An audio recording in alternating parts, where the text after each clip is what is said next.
What does it mean if you can't even get $9 billion in rescissions through Congress? Well, I mean, right now we still have to get a rescissions bill up and moving forward, and then we'll see if we can get it moved through. That's the whole point. How many Republicans are in your camp that oppose this bill?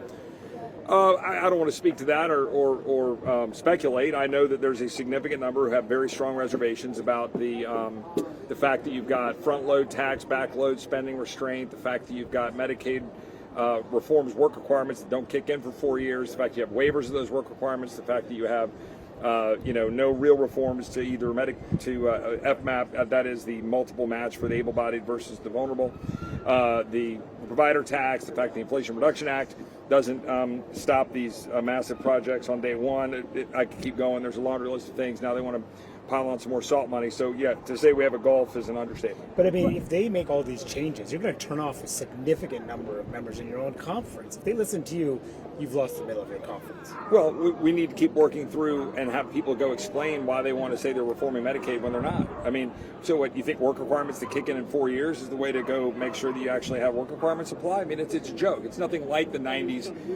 welfare reform that was accomplished on a bipartisan basis. This is a far cry from that. Frankly, they did a better job on the SNAP stuff, although I still have to look at that in detail. If this bill came up for a vote right now, would it fail? I can't speak to that. I could just say that I wouldn't support it. Would you vote for the rule? Would you vote for the rule? I won't get into the rule. That's procedural stuff. We'll see what happens in terms of amendments being offered, and the that's a little bit more about how the conference is operating more than the substance. Have you gotten any indication from the speaker that he's willing to come more your way when it comes to the Medicaid? I'm not going to speak to what he's saying or not on that point, but he's always willing to sit down and talk, and we're having conversations with the White House and the speaker. But look, we didn't come here to claim that we're going to reform things and then not do it, right? I mean, again, the work requirement thing that doesn't actually take place for 4 years till after the Trump presidency, that is facially absurd.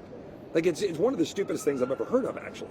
And then to say and dismiss the fact that we are subsidizing 7 times, someone defend to me that we give 7 times as much money to an able-bodied, often single, often male person than we do the vulnerable population for whom Medicaid was designed. And we allow states to then money launder that, which they do openly and admit it, to fatten their coffers, and we're not going to touch that? That's mindlessly, I can't even put into words how bad that is. So we've got a lot of reforms we need to do.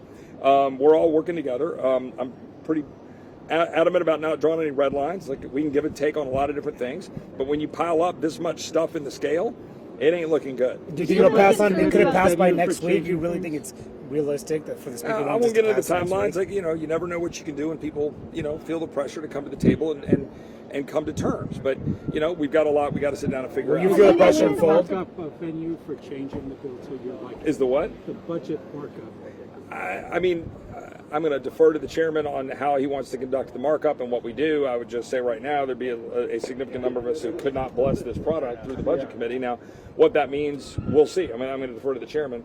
But getting through Rules Committee to the floor, I mean, they don't have the votes right now. On the tax package, do you have any concerns about how they've done this baseline, zeroing out the cost of the 2017 bill while saying that SALT is actually adding to the revenue side of things? Does that concern you at all? We'll work through those policies. I mean, I have been adamant that I'm for reductions in taxes, but I want to make sure that the math adds up.